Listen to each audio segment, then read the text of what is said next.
Welcome to this week's edition of Black Authors Matter TV, where we interview the latest movers and shakers in the African American literary community.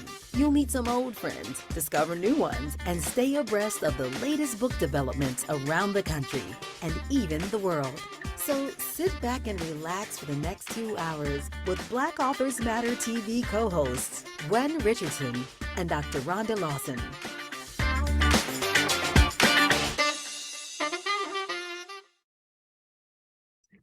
Good evening. It's Black Authors Matter TV, and it's November 22nd, and we are happy to have another amazing week for you with some fantastic guests. I'm Gwen Richardson, your host for tonight, along with my co-host, Dr. Rhonda Lawson. Good evening, everyone. And I hope you're enjoying your Thanksgiving week. And I am cooking for this week, and we're going to have some delicious foods. So cooking too. So this is gonna be fun. This is one holiday I actually enjoy cooking for. Yeah, well, I cook all the time, but I like Thanksgiving. But Thanksgiving is a different level. You're right, it is. You are right, it is. So before we bring on our first guest, we're going to be giving away 2 books. But I think I'm going to bring the guest on first. I just wanted to let you all know about the books, and we'll do them at the end of the first interview. And these are both books that are for teens or young adults, and they both come out early next year. So these are advanced reading copies. So without further ado, our first guest was in the waiting room and then she left. So I'm wondering if she's just taking devices. You know, that happens sometimes. Let's see if there she is. Okay. Yeah, sometimes people decide to do it on their phone or their laptop and they change their mind before they come on. So our first guest is Kalisha Buckhanon, and she has a brand new book called Running to Fall. And I believe this is the first book published by AALBC, or the African American Literature Book Club, which is spearheaded by the amazing Troy Johnson. So I believe this is the first book they've published, but Kalisha will let us know. And Kalisha, welcome to Black Authors Matter TV. Hi. How are you? How are you? I'm good. Can you hear me? Yes. Okay. Very well. Very well. I'm good. Thank you so much for having me here. Well, we welcome to the show. And I believe your book, if I'm not mistaken, is the first book that AALBC has published, has like taken on as a project. Is that correct? Mm-hmm. Yep, that's right. Congratulations. Okay, well, congratulations on being the first one. And Troy's a good person to spearhead something like this. Absolutely. Because he's been in the industry forever. So, you know, he knows what works and what doesn't. And he knows all the best-selling books, and he has the best archive of African-American authors that I know of. Oh, yeah, without a doubt. Yeah. I mean, it's incredible, actually. Like it is. Like if you Google, you know, any Black author, and the list on that first page, a page from AALBC will come up most of the time. Yeah, yeah. Well, you have a pretty good track record yourself, though. You know, you've had a book that was picked by Essence magazine, Old Magazine, Time. So this isn't your first rodeo. Oh no, this is my 5th novel. Yeah. Nice. Yeah. Congratulations. Thank you so much. I've been publishing since I was 26. And so, that was when my debut novel came out, and I'm still writing, still publishing. And you've done a lot of writing just for magazines and public blogs. You were on BET, ID, and TV1 as a true crime expert. Yeah. Now is criminal justice your background, or is policing or criminal? What what made you an expert for true crime? No, I was a boring English major book nerd. And that's it. Like, but I'm a lover. One of my favorite authors, a lot of people don't know this, is Anne Rule. I grew up reading her. Her books were everywhere around the house. The great like true crime writer who wrote like, I don't know how many books.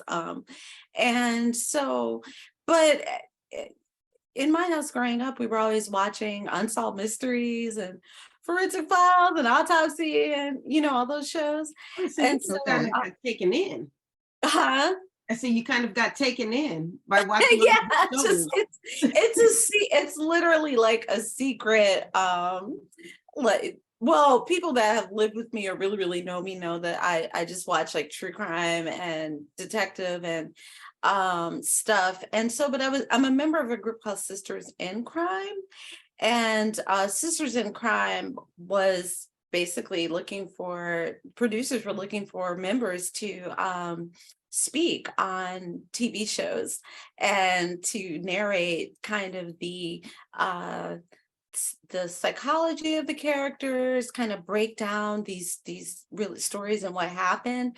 And I emailed and applied and basically started getting called by the producers because most of the they didn't have many Black people. Obviously when I went to a BET show or TV1 show, that was going to be Black people, but initially like ID channel didn't have a lot of Black people doing it and didn't have a lot of non-experts, kind of people that were in the lab and stuff all the time. And so I just kind of had the personality and the character to look something different basically that they were looking for, and started talking about these crime cases. Well, how was that process? Did you have to audition, so to speak, or did you have to kind of make a character profile of the person that you were going to be talking with and send it in? How did all that work out? It was so easy. Like, no, not at all. I literally sent an email. A producer called, looked me up and called and was like, I think within a month, or it wasn't long. I was like being flown to location or to do a case. And essentially, I mean, it's not easy because they bombard you with all the materials. And I mean, these are court transcripts, police files, photographs, news articles, and you're kind of expected to be like an encyclopedia really of the case. And so it was pretty daunting and actually kind of scary, to be quite honest with you. Like, oh, excuse me. Excuse me. Oh, thank you. So sorry. It happens. Yeah. So it was actually because these are real live people who have passed away, and so the cases kind of stick with you and live with you, and or me lived with me, and some of the stories I still look back on and follow up, but it was really exciting. So tell us about your new book, Running to Fall. When did it come out exactly? Running to Fall came out November 1st. It is available in ebook and audio, or audio is coming, but pretty much wherever books are sold. Like, because this is AALBC.com's first book and not I'm getting so many questions from people like, well, where can I get the book? Where can I? And I have to say, like, this is a novel published just like any other novel anywhere else. It's not, it's not, you can definitely go to my website to find it. You can go to ALBC.com, but I mean, walk into your bookstore. I've had a few friends order from their favorite bookstore that they go to all the time. And I've had people, definitely Amazon. So yeah, it's out, and I think thank you so much for having me so that we can keep spreading the word, because it is published independent from by an independent press, first time publisher. It's people are kind of treating people that are close to me and really know, can ask me anything about the business, seem so confused, and I'm just like, no, the book is out. You can get it out you can get it anywhere. So yeah, I was out November 1st, and yeah, it's been really, really exciting to kind of work on the book. And I've learned so much from Troy and the back end of everything. And yeah. Absolutely is the one to share his knowledge. Mm-hmm. Oh yeah. Yeah. He's not shy about sharing. Yeah, I've been absolutely honestly confused about so much. And, it's been a real learning experience. And if there are any authors who are watching, I tell other writers and we talk all the time about how being published is a trial by fire, really, when you are published traditionally. I mean, I am publishing this traditionally. There is a publisher doing so much. But before being published by houses, you're just kind of carried along and kind of kept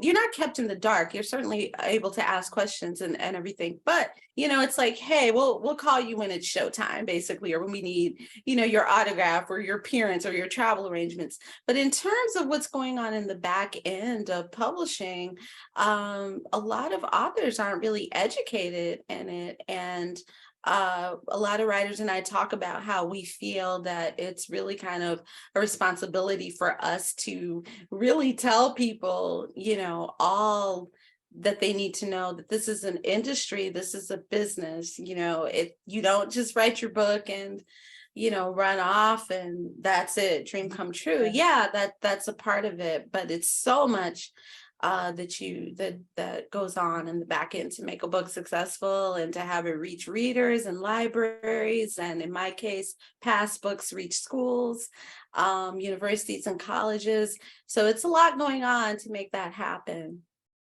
Now, what made you decide are your other books done by traditional publishers? Yes. My first novels are published by St. Martin's Press. My first 3 novels. My 4th novel is published by Counterpoint Press, and this 5th book is published by Troy. It's just a variety of circumstances. I look at it like, music artists who switch labels often, or or actors and actresses who do projects with different studios. Each kind of experience has its own. I mean, major publishing, I highly recommend people shooting for a major publisher to come out and to debut. I mean, just the amount of resources that they have are incredible. And of course that involves getting an agent and all that, but I think it's really worth it. But if you can afford to go with independent publisher, you get more attention, I would say. But I was blessed throughout, just a lot of attention, always to my books and novels. So that's really been great. But yeah, it just, just was a variety of circumstances that led me to kind of, I actually thought ALBC had already published books, or a few books. I didn't think ALBC was publishing tons of books, but I had gotten the impression that he had already published books. And so, that was behind, the conversation sprouting about, oh, well, you could do my next book. And then found out, no, it's going to be the first one. And I'm going to write many more books. And so I felt like, hey, let's, do something different, go for it. And, really radical thing that I think we're doing. It's definitely, I think, history making to have a Black institution publish a Black author and use a Black printer and, Black press and everything like that. So yeah, it's really been, incredible, just career overall. Hmm. Well, I love your cover. Yeah, I was just gonna say, tell us you. about the actual book. What's the story about? Yeah, yes. I know. Well, it's about a woman named Tragedy Powell, and Tragedy is a character that came to me during maybe during the pandemic. She came to me and or I've been working on something before that wasn't really working. And Tragedy Powell just kind of exploded really as a character. And she is essentially what the book is about is a couple, Victor and Tragedy Powell, who are living in an all kind of white, like, it's not an all white place, but there definitely aren't that many Black people. And and so they moved into this home because Victor has a show and they're influencers, and they kind of were living in a small Chicago condo and said, hey, let's live large and let's really kind of have something to show off. And when they get out there, Tragedy has a drinking problem that just gets worse. And there's also a missing Black young woman who kind of shifts the dynamics of the community, shifts Tragedy's kind of recognition of who she is and herself, and involves her exploring where she comes from. And, because she kind of had a hard knock life before she met the man and got the success and all of that. And so, yeah, it's kind of it's not really a traditional murder mystery or police procedural so much as having this missing Black woman kind of stir up a lot of anxieties and obsessions and holes in people, and Tragedy in particular, but a lot of more characters in their lives. What made you name her Tragedy? I just like the name. I've always had these. I love names. And I have a teacher she's an author, but she was my teacher, who still has never forgiven me for changing the name of my first book female character. But I wound up using the name later and bringing her back. And I didn't want to, it was Antonio and Shavana were the main characters. They were a couple in love. And I didn't want to use Shavana because Shavana was the name of one of my students. And I was just like, I don't want her to think that and it was so many similarities in terms, or not similarities, but they were both Black girls in high school. And I was like, it was a random thing with Shavana, but I did use the name later, actually. And so, yeah, but I don't know, it just came to me, and I'd never seen the name in a book. I'd never people are coming up with all kind of names these days. I mean, there's Serenity. I mean, I work in schools and I've seen some of the names of these kids. I'm like, okay, it's like, what was your mom thinking at the time? I don't even want to talk about anybody's name. My daughter's name is Beautiful. Beautiful is a beautiful word. Your daughter's name is Beautiful? Her name is Beautiful. That's what I'm talking about. Yeah, and that's, oh wow. Well, beautiful is beautiful. I mean, well, Dr. Lawson, don't be shocked if you see. Yeah, she might be a character in a book, in an upcoming book by Kalisha. I never thought of using a beauty, but it's the same with Tragedy, where it's like it just came to me and I just ran with it. But I like that. I'll alert you if Beautiful ever. Yes, let me know. Okay. You have a book written about it. Yes. And I had some people name us. One lady's granddaughter's name Heaven. Yes. And I thought that was interesting. That's an interesting name.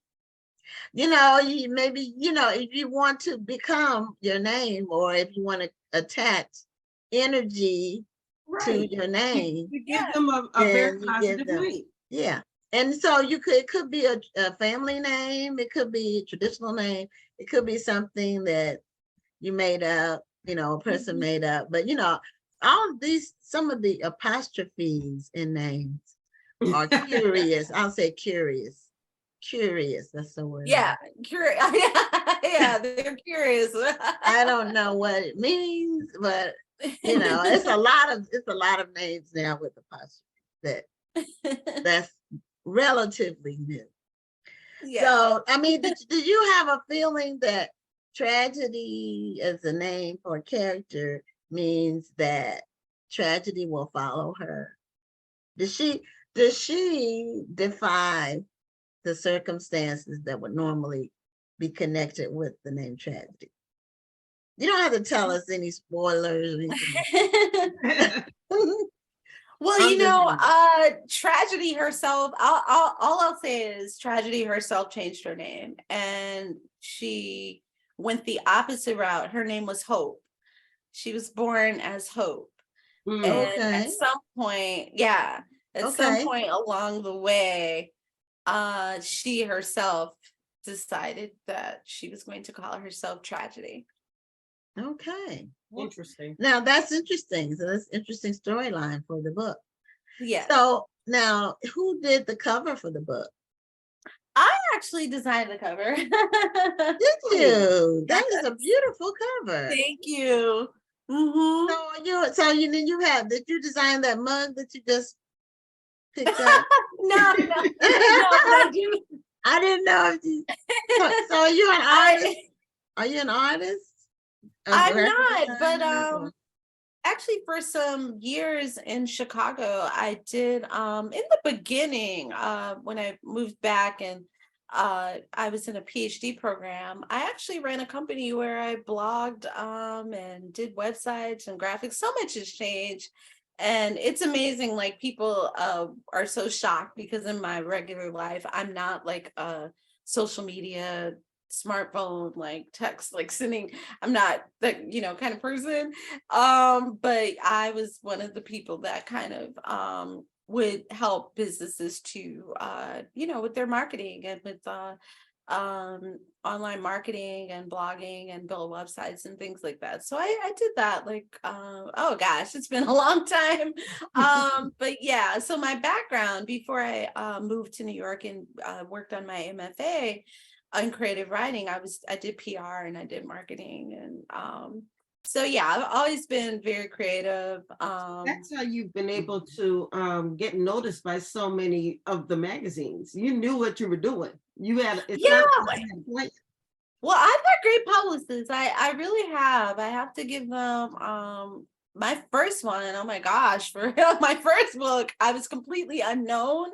So it was just like, how in the world why would anybody want to talk to me?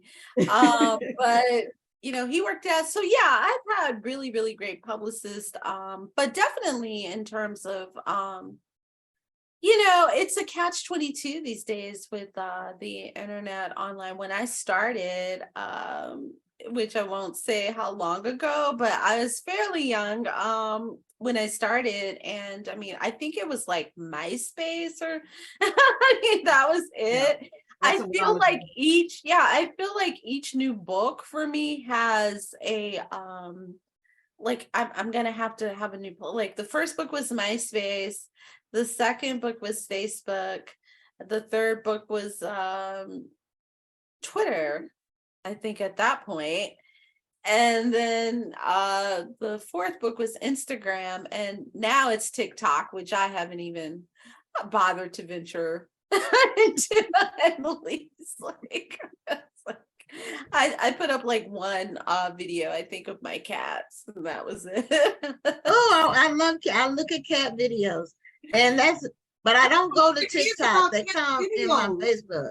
You can't help but watch them. I mean, but I'm a cat person, and I like the cat videos. They're interesting and cool. But also, if I click a cat video, then I'm gonna only get cat videos coming in my reel. I won't get sexual stuff or fights and stuff like that. If I hit Trump, a cat, politics, right? I don't want to see that. God. I only click the cat. That's what. So that way, because I know the algorithms, they send you more stuff based on what you click. That's what they do. So I only click the cats. That's it. Yeah. So I so I have a question about your you got Chadwick Boseman that co-narrated your. Wow. Did you all hear Yeah. that motorcycle? Did you all hear the motorcycle? I heard No, something. no. My neighbors across the street, which are horrible neighbors, but they have motorcycles and they rev them all hours. Sometimes it'd be 2 in the morning. Anyway, Chadwick Boseman co-narrated your audiobook Mm-hmm. for your first debut novel. Is that correct? Yeah. Now that was really an amazing get. So Well, yeah, I mean, at the time, once again, like we were young and like pretty much the same age, which is why it's so mind-boggling now that to think he's not here. Yeah, and a really, really beautiful person. And at the time, he was just kind of an actor and a playwright in Chicago, like trying to make ends meet. And I was like supposedly some big writer.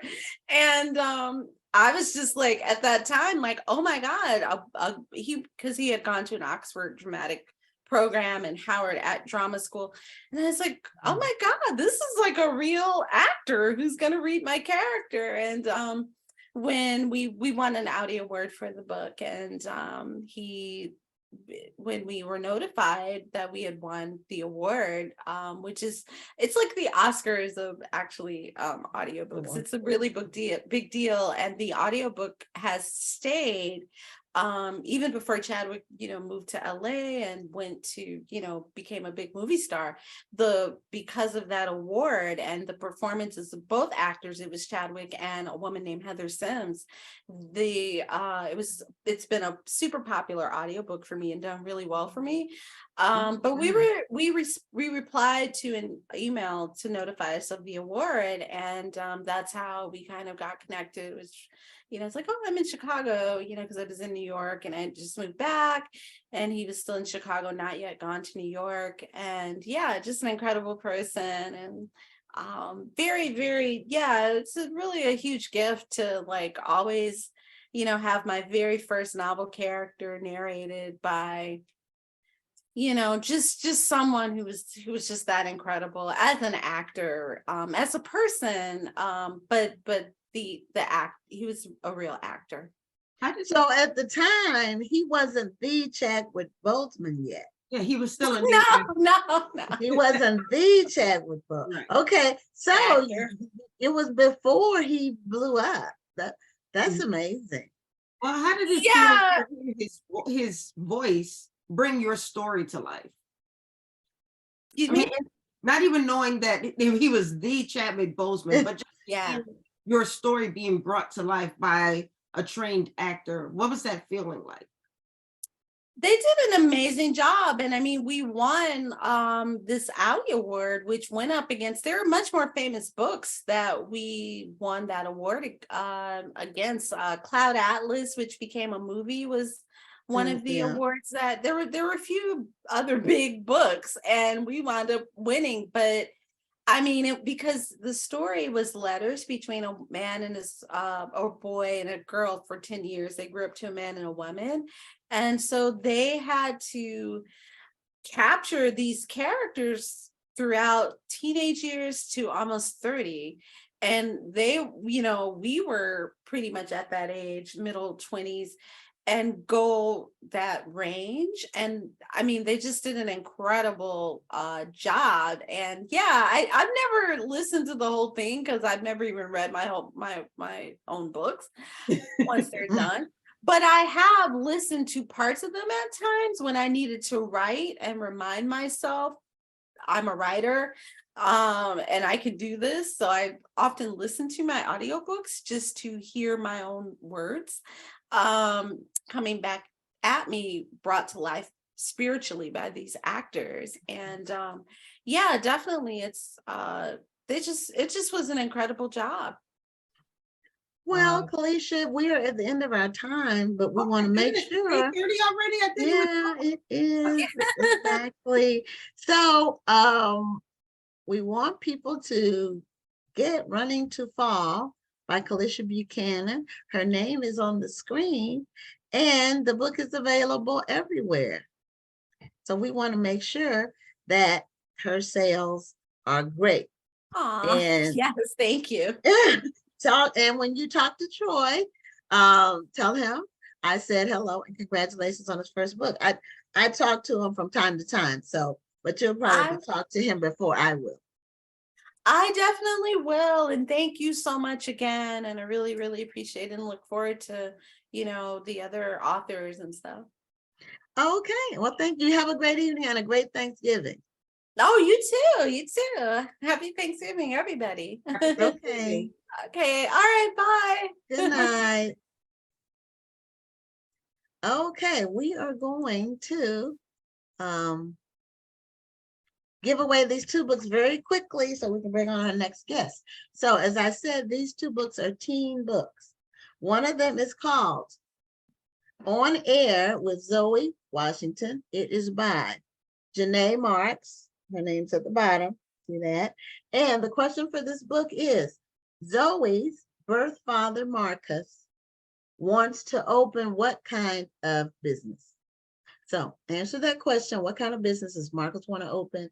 You can get your copy of On Air with Zoe Washington. And this book comes out in February. So this is an advanced reading copy. And then this book is called Sincerely Cicely. And because this side of it's green, it's not showing, but the author's name is Tamika Burgess. Because I have a green screen. When I show something green, it goes blank. Yeah, so directly in front of you. Will that work? Yeah, that works. Okay. All right. So this is a January release. Cicely is from what Central American country? This book is called Sincerely Cicely. The author's name is Tamika Burgess. What Central American country is Cicely from? And you'll win a copy of the book. So our next guest he's a theatrical director who's written his memoir. And the memoir is called My Own Directions, A Black Man's Journey in the American Theater. And our guest is Sheldon Epps, and we welcome Sheldon Epps to Black Authors Matter TV. And let's see, let's make sure you unmute so we can hear you. We can see you perfectly. There we go. Can you hear me now? Yes. Welcome to Black Authors Matter TV. Thank you. Thanks for having me. Nice to see you.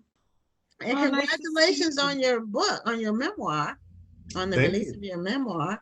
And is this your only book? Yes, this is my first book. I've written articles and done some playwriting and all of that kind of stuff, but this is my first book. Yes.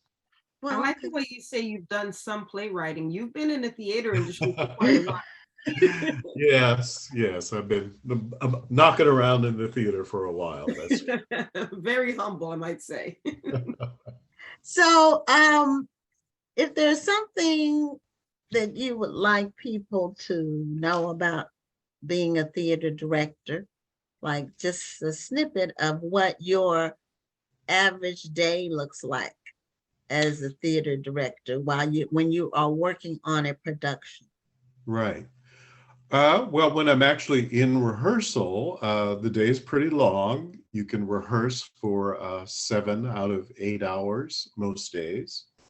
And I usually do that, not early in the morning, but 10 to 6 or 11 to 7, because I like to have some time in the morning just to get my head together and prepare for the afternoon of rehearsal. And so you're in rehearsal for 6-7 hours a day.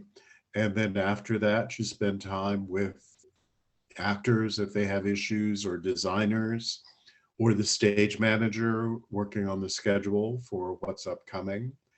And you do that for about 3 or 4 weeks before you move into the theater for what's called technical rehearsals, which is the lighting, the sound, the Those are the hard moving ones. sets. Those are the harder, longer days. Yeah. Okay. All right. Yeah. And do you specialize in any particular type of theater? Like, do you do comedy, drama, uh, like some of Yes. the traditional, more classic ones? The answer is Uh, yes. Yes. okay, so you do all of those. Well, You've yeah, done all of those. I have done all of those, and that was kind of a deliberate career choice. A lot of people have one kind of play or one kind of show that they like to do, but I've always wanted to be all over the map, and usually I like to do I like to do something different than whatever was the last thing that I did. So if I just done a play, I like to do a musical. If I've done a drama, I like to do a comedy. But I really made a point of being eclectic, shall we say, and trying to be all over the map theatrically and in terms of styles. And to have the right to do that, because that's a right that's been denied to Black directors and Black artists. So I had to sort of fight for the right to be as versatile as I wanted to be. How do you select the plays that you decide that you want to direct? Well, I'm always one for a good story. I like good, strong stories in plays. I often am drawn to material that is about what I call unsung heroes, people in history who are lesser known, who accomplished great things in their lives, whether we know about it or not. If we should know about it, then that means it's a play worth doing.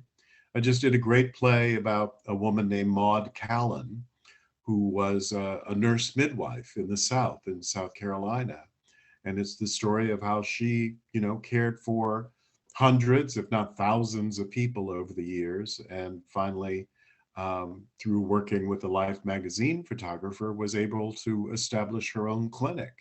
Wow. And I just thought that was a great heroic story that I didn't know, most people don't know, that needed to be told. Wow. That's exciting. So are your plays, are they based in Pasadena primarily? Or I know you've directed all over. So just tell us a little bit about your career, where you've been. You've been on Broadway, you've been abroad. Just tell us a little bit about your career as a director, and then some of the challenges that you had after that. Okay. Yeah, I've been really blessed and fortunate that I started my career in New York and directed, as you said, off Broadway, then on Broadway, and fortunately in London and Japan and all over the country. And after many years as a freelance director, I landed in California, or back in California, because I'm from Los Angeles, at Pasadena Playhouse. And I was artistic director at Pasadena Playhouse for 20 years and really helped to rebuild the theater and regain a previous reputation. And I stepped down from that job about 5 years ago. And since then, I've been back to freelancing, back to being on the road. The play I just mentioned, I did in Houston. I'm also on the staff of the Ford's Theater in Washington, D.C., so I've directed there a few times, and also in New York and here in Los Angeles. So, I've been really lucky to travel all over the world and all over the country doing what I love to do. But there is, as we were talking about before, white America has often put Black artists in what I call the black box, and sort of said, here's the list of things you can do, and here's the list of things you can't do, including leading an arts organization, a major arts organization like Pasadena Playhouse. And a lot of my book, my own directions, is about overcoming those challenges and not letting others define what I can and can't do and what roads I can go down, but defining them for myself. And that has frequently been a fight, and a fight that I have made successfully, so that hopefully it's a little easier for a younger person of color coming along now to define their own path. So that list of things that you can and cannot do actually transcends just roles that an actor plays. Oh, yeah. It also includes different positions that you can have as well. Yes, yeah. As I talk about in the book, you know, when I first started as an artistic director, I was one of a few, meaning three, artistic directors of a major theater in the country. And then when two of them went on to other things, great things, Kenny Leon and George Wolfe, for a while I was the only Black artistic director in the country of a major theater. And there were people who were suspicious of that. There were people who were waiting for me to fail, people who were hoping that I would fail. You know, I got a lot of support too, but there were a lot of people who, you know, just sort of wondered how that was allowed to happen and how could they stop it. But it's hard to argue with success if you're fortunate enough to work hard and work with passion and have support from people. You know, they can't run you out of town if you're doing a good job, Absolutely. no matter how much they might want to. But did you feel like, okay, now I have this extra pressure on me where I have to prove myself? Did you and did it affect the way you worked because you were so worried about how you'd be perceived that maybe you didn't maybe make the decisions that you wanted to make, or maybe you didn't go this way when you really wanted to go that way? How did that affect your work? You know, I knew that I could not be successful trying to do what I was doing according to somebody else's standards.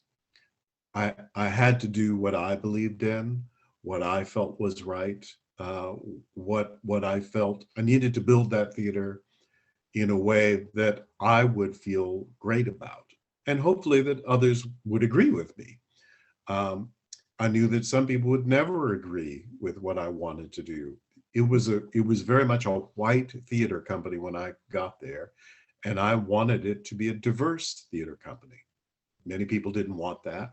They had to go away.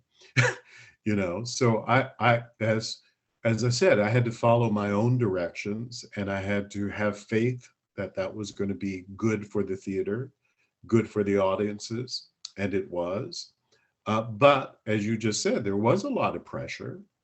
And frankly, there's an extra pressure because if I did fail, if I had failed, people would use that as an excuse not to use other people of color in the future. It would be the "I told you so" story. You know, I told you they couldn't do it.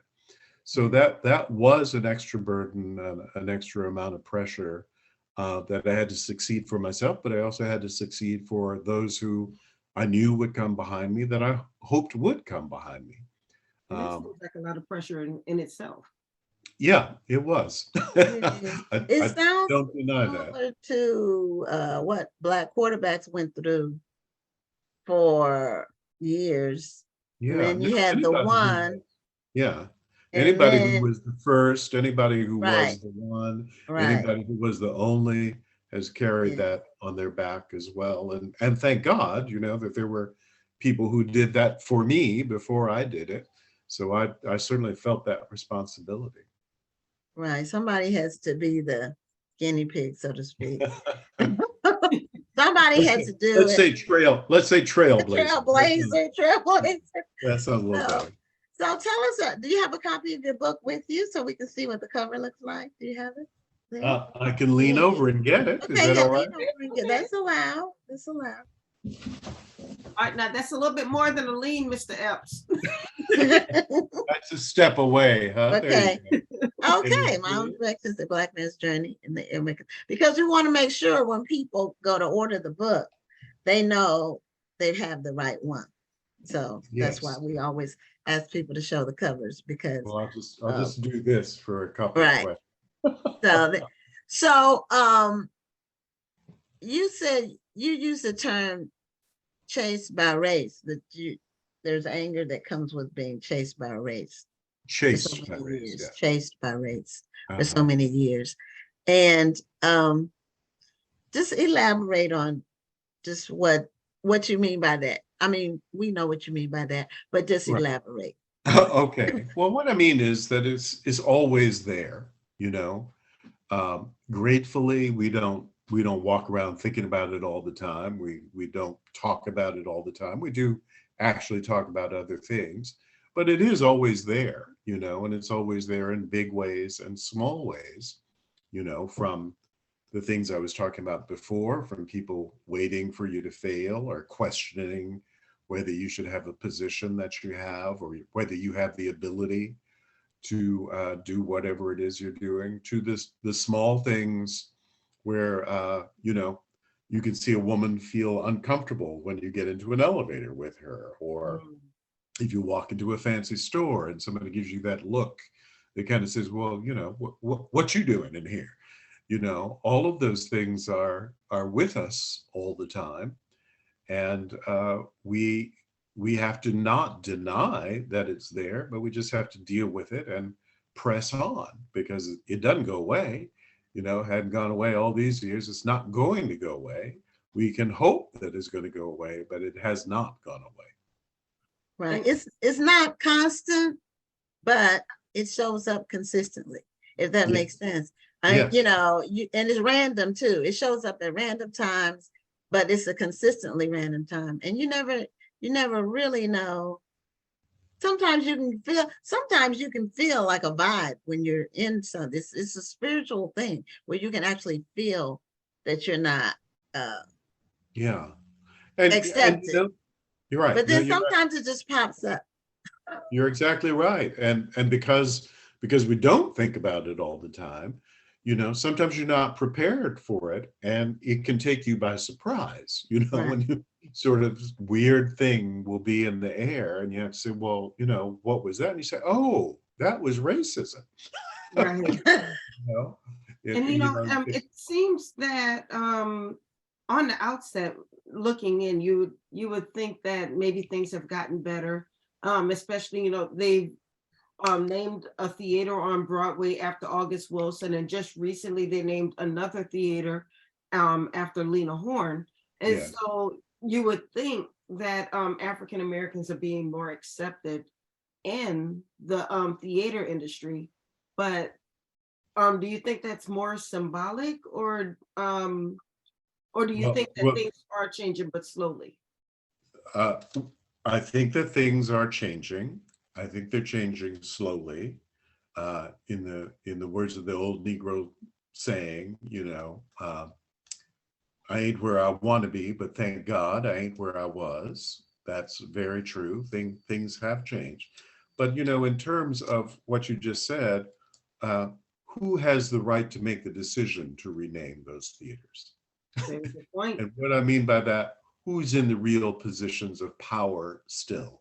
You know, Right. there are more black faces, more colors, more faces of color on screen, on stage, directing, uh, writing, designing. But how about the people who have the right to make the decisions, who the power players? You Right. know, Right. you Mhm. still don't have a whole lot of participation in that, not nearly as much as we should. Right. And a lot of the creative uh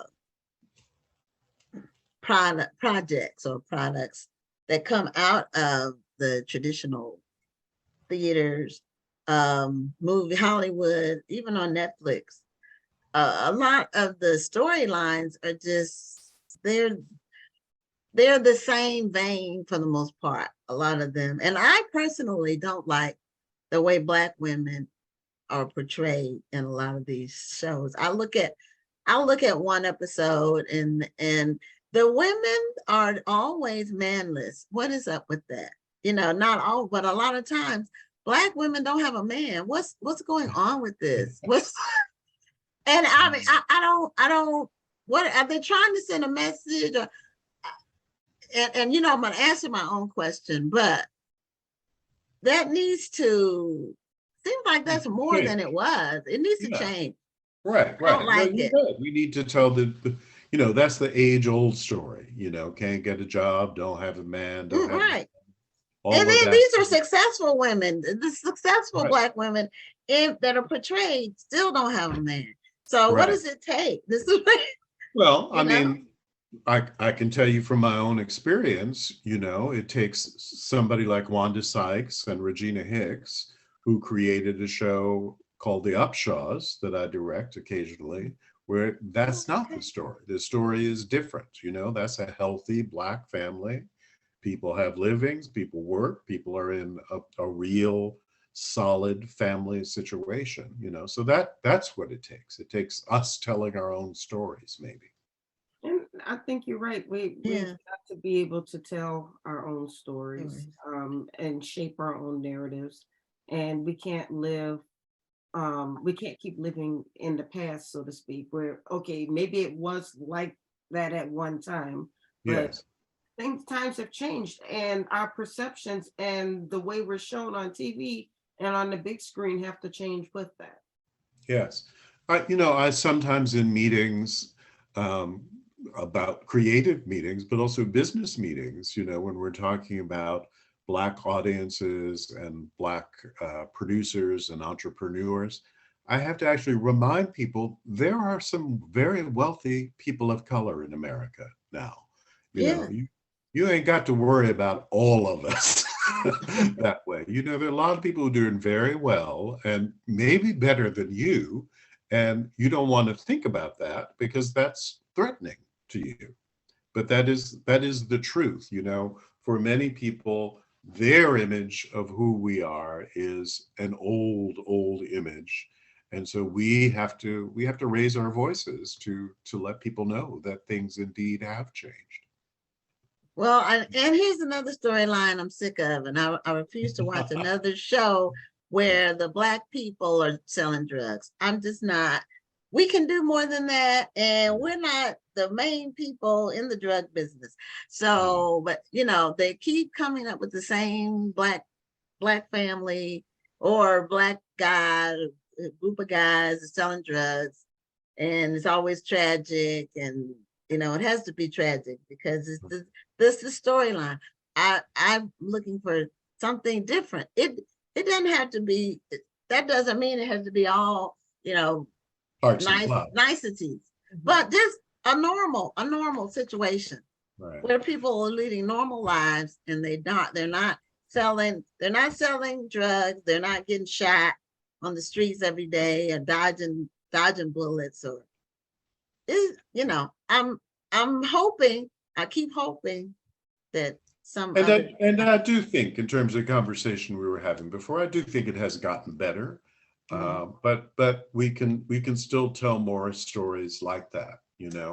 Hopefully things that are being so successful, like Wakanda Forever, which is just going through the roof, will give us the power to tell more stories and different kind of stories. Yeah, and in a different way. I just recently started watching Abbott Elementary, which it's a comedy, but it's different in terms of it's a school and the people, the writing is really good on it. It's a good show.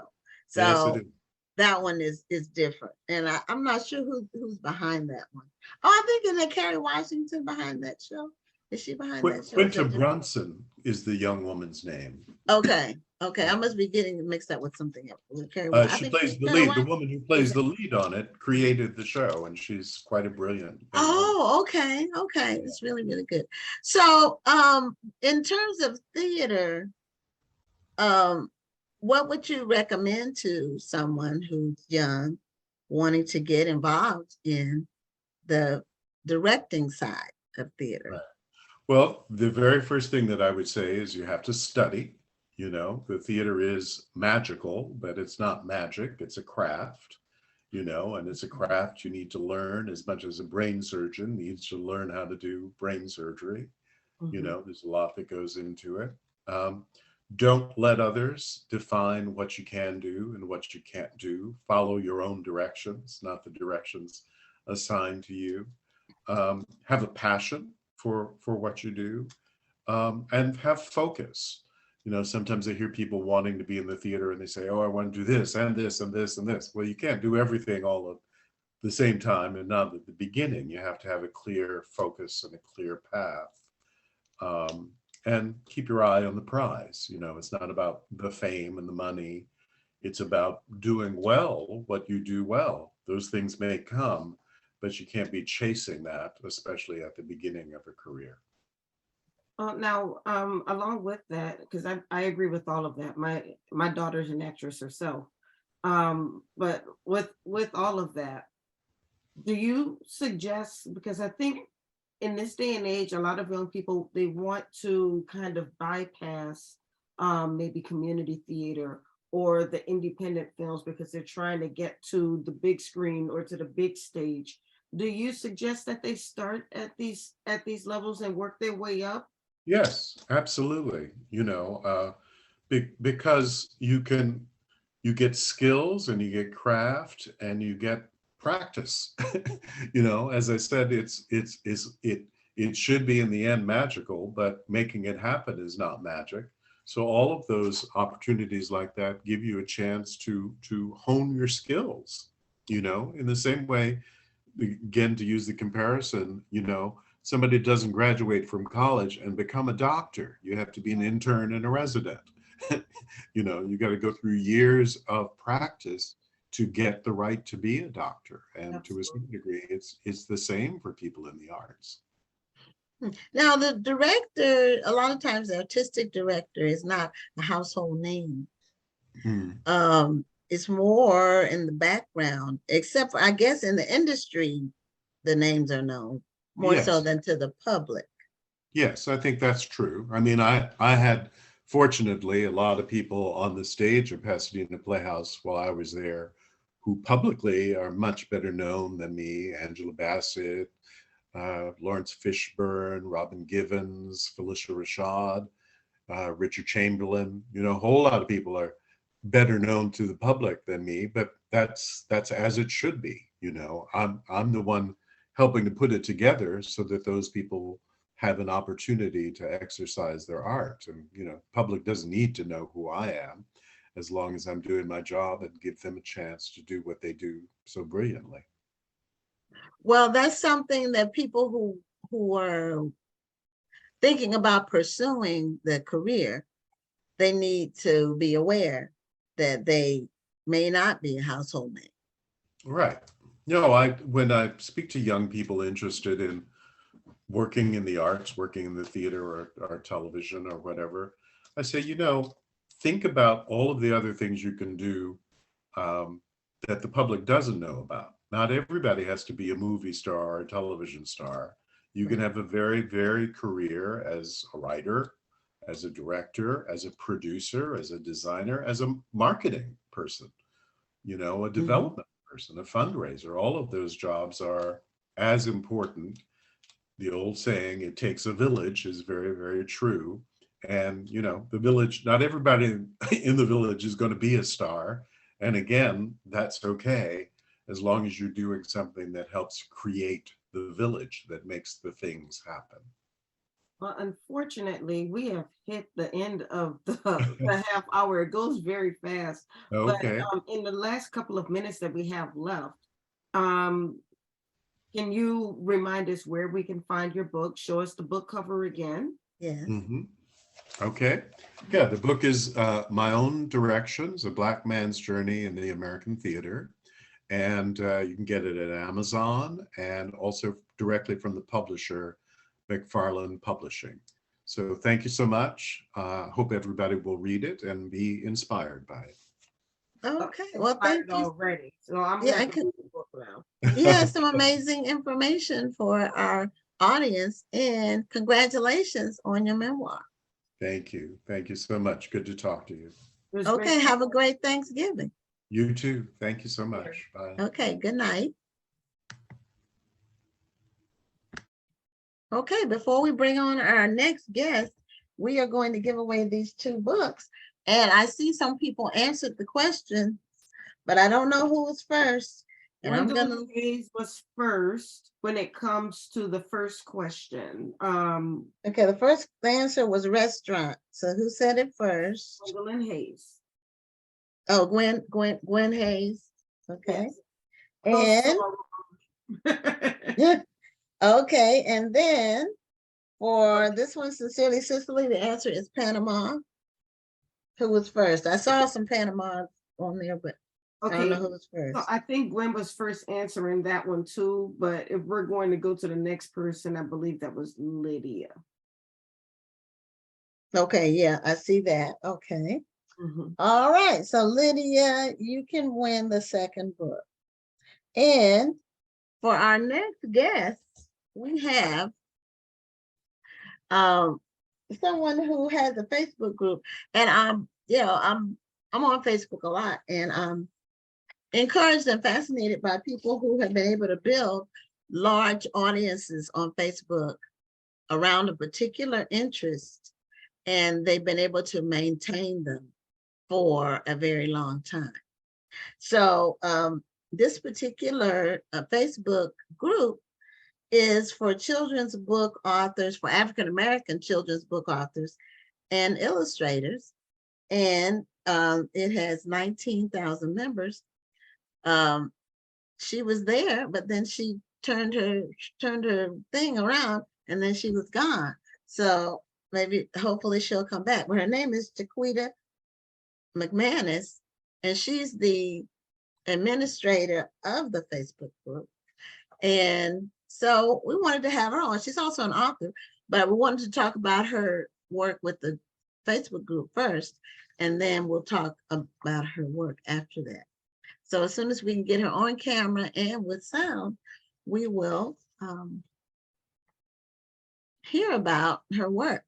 I actually joined the Facebook group when I was thinking about doing my first children's book, and it's very helpful to just share ideas. People share information. Sometimes illustrators will come on there. Whenever somebody has a new book, they come on there. And 19,000 is a good, that's a large group for something similar interest, people with a similar interest. So and it's been maintained for quite some time. So we're hoping to get Jacquita on camera and with sound. She is either Jacquita or Jacquita, I'm not sure, but she'll tell us. And let's see where she is. Okay, she went off again. She might be So having some camera trouble. she might be having camera troubles. And but for those of you who are interested in knowing about children's books when they're first released, or the illustrators of the books, then just go to Facebook and type in children's, I think it's under Children's African-American Authors and Illustrators. I think that's what it is. And just go to Facebook and type in, okay, now we need to turn off the sound on whatever other device you have under Children's Can you hear me? African-American. Yeah, but you need to turn off the sound on the other device you have. Okay. Just go to Facebook and type in, because there's a 6-second delay on Zoom live on the live stream, and it will create Did I get it? an echo. Did I get it turned off? I think so. I think so. Yeah, sorry about that. I was trying to do it on my phone and it just was not cooperating with me. Okay, no problem. I'm on my computer. Welcome to Black Authors Matter TV. Now, is your name pronounced Jacquita or Jacquita? It's Jacquita. Well, see, I was wrong all the way around.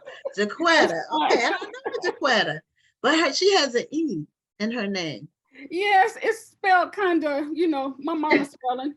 But whatever you want to be called, that's what we do. Jacquita. Yeah. Okay. Now, tell us about, did you start the Facebook group of the children's authors and illustrators? I did. I started it when I wanted to learn how to write children's books. Okay, well, that's when I went to it and joined, when I was getting ready to write my first children's book. That you started the group to learn. I did, to meet people so I could learn. Okay. Well, how did you attract people to join? It stayed on there for years with probably less than 1,000 people. And then all of a sudden it just started growing over time. And then COVID, I think it might've been around less than 12,000, and COVID just shot it up because people was home. So Oh, wow. No, It was really that's great. interesting. So when did you start the group? Probably back in 2008 when I Oh, decided I boy. wanted to write. Yeah, it's been Oh, around for a boy. while. That's a long time. Yeah. Okay. So, and that's interesting that you described how your growth was in terms of how it grew organically Very based slowly. on Yeah. interest and COVID. COVID is responsible for a lot of stuff. Yes. It grew really quick up when during that time, right when COVID hit. It just like it shot up just in months. It just was shooting up. Amazing. During those times, those growth or prior to the growth years, Mhm. what did you do to try to keep the group going? Or are there times where you maybe have gotten discouraged and you said, this group isn't going anywhere, I'm just going to leave it alone? Oh, a million times. A lot of times, like, oh, it's taking up too much time. But I ask questions. I let people, I'll be like, post your book for girls, post your books for boys. I'll post questions. It's mostly what I do. But what's really happened is that people could come on there and ask questions and people will answer it for them. And so I think that's why people come, because they, want to get started in children's books and they just want to ask questions on how do I get started, find an illustrator. And so I think that's more the draw for the group than anything. It's just ask questions. Mm-hmm. And post that's true. share. Yeah. That's true, because sharing information, because I've asked questions and I've answered questions. Yeah. So, once I started actually publishing books, then I learned some things that I could help other people do. And, being able to get firsthand information from people who know can save you a lot of time and money. A lot of time and mistakes. And money. And mistakes. Somebody asked recently about doing a hardcover children's book, and they were asking who does them. And Amazon does hardcover now, but you have to have 75 pages. And so a children's book is not going to be 75 pages. So I have one hardcover, and it's through Ingram Spark. Yeah. And that's what I told whoever asked. But a lot of people go on there looking for illustrators. Yes. And illustrators come on looking for clients. Now, did you, was your original idea to have authors and illustrators, or did you add illustrators after the fact? They at the same time, because I needed the illustrator too. So at the same time, yeah. Needed everything. I just knew how to put the book together. I had a graphic design degree, so I knew I could put the book together, but I didn't know anything else. Oh, okay. Yeah. Well, that's amazing. That's why they say that necessity is the mother of invention. Yes. So that's how things come about. So have you had any challenges managing and being administrator of a Facebook group? Yeah. Have you had to block anybody, for example? Or I'm All just the time. throwing things out. So what did you have? What are some of the situations you experienced? One of the main one is because when I first started doing the group, I really didn't monitor who was on the group. So a lot of people from India across, seas was coming on there as illustrators. And they just want to get illustration work. They don't really want to help grow the group. They just want work. And people were complaining that every time they would look for an illustrator, there wasn't Black illustrators. And so I started going in and really heavily blocking them. Like, okay, trying to keep it as, close to the core of what I wanted it to be as I can, without spending hours, just every day trying to research everybody. You make a good point, because one of the problems that I have with a lot of the book groups on Facebook is that they turn into basically dumping grounds for promos. Right. You'll go to the group looking for information or looking to connect, and you scroll down and all you see are promos for books, promos for shows, promos for this. And there's no discussion going on. It's just promo, promo, promo. Right. So I think that can be discouraging. And then there are some other groups where there's a lot of discussion going on, but it's not really discussion that uplifts the literary community, so to speak. It's just, how can I get something for free or little money, or you don't need to be doing this or that, and it doesn't uplift the community. So it sounds like your group has a great balance of both. There might be some promo going on in there, but it's not the only thing. Well, And there's also yeah. healthy discussion. Right. Well, I always let anybody who's have a book, they can post it. I do limit how many times you can post in a week, is because I used to come on there and it'll be somebody will post 10 or 15 just in a row, just spamming the page. Like, that was really bad at one point. And so I had to stop that. I don't do readings anymore because the book is not about somebody coming on there reading their children's book. So we don't do the readings anymore. We don't do live videos because there will be hour-long videos and I'm not watching it to make sure it's real, it's gonna fit the group. So I stopped, so I cut out things that I'm like, this isn't gonna cost me a lot of time to sit there and keep it managed, first of all. Because this is, I have somebody helping me, Jen, but it is in our free time, Yes. And so, and we don't do ads. So you can't be a magazine and want to come on there and just sell ads to authors. Or you can't, you can't be a self-publishing company who self-publishes books for authors and come on there, because this is about them learning how to publish a book, not finding a service to publish a book. Right, right. And so we do block a lot of that, just to keep it as close to networking as possible. Oh, I know with people mad. Yeah. I get messages. I've got some names before. I got some angry. That's what makes me want to quit. I'm like, look, y'all can't come and cuss me out. Y'all can start your own group. Don't come and cuss me out. Right. Well, the managing a group is different from having a business page. Right. But we have some of the same challenges with our business page, in that people will try to advertise their book by putting it in the comments. Oh yeah. And we'll post something about one of our authors, and then they'll put their book in the comments. And my rule is I delete it the first time they do it. Okay. And the second time they do it, I ban them. Because this is not your page. Right. To do that. And no.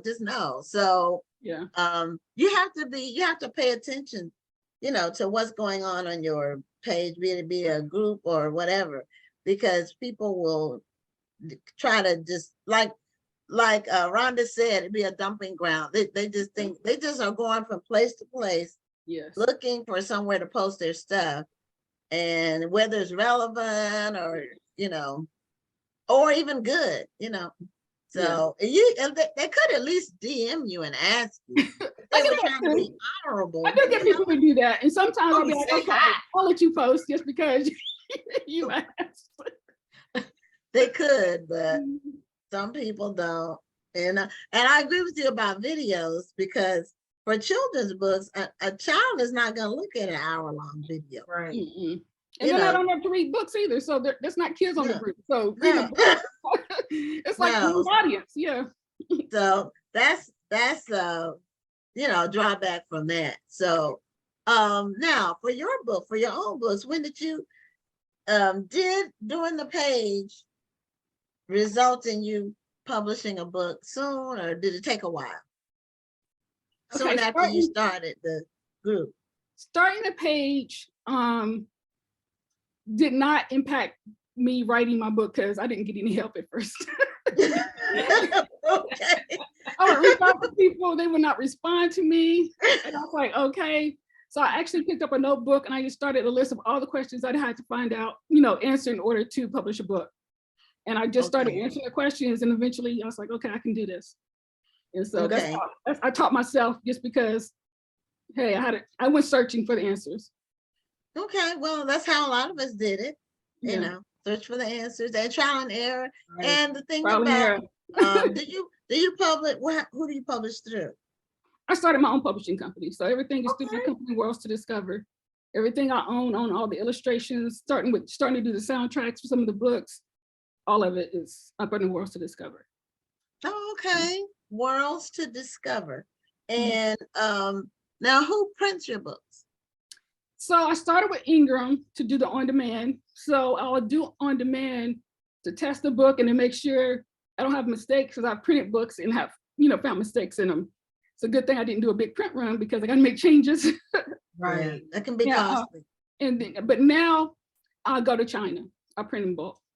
Okay. do off print, Okay. I do offset, which get better quality, but you got to buy more books. So Right, you do have to buy. That's one thing about shopping through China with book publishing. But if are you doing other people's books too? Do you have authors under your arm? no, I'm just because I Just have for your book. It's just for my, because I have so many stories in my head. It's like, I have a it's called Worlds to Discover because I wanted to create 100 worlds. So I got a long way to go to get to my goal. So if I come across an author that I think fits my brand as far as the type, I write fantasy adventure books with black girl characters, which a lot of people don't do. So it wouldn't make sense for me to start doing concept books or, books that's not about adventures. So Okay. I just been focusing on my books, but I'm not opposed to it. I just haven't run across that, to do that. Well, since you print in China, I didn't know if you were, when you do it, if you are doing mixing titles or doing, just one title at a time. I've only did it once so far. So I printed 3 books and then I did a split order for each. So I'll do half paperback and half hardback. So I do a split order for the books. So you talk to them and negotiate. They'll work on prices. Always negotiate because they can come back with lower prices. Oh, okay. Well, that's good to know. That's a jewel that she just Yeah.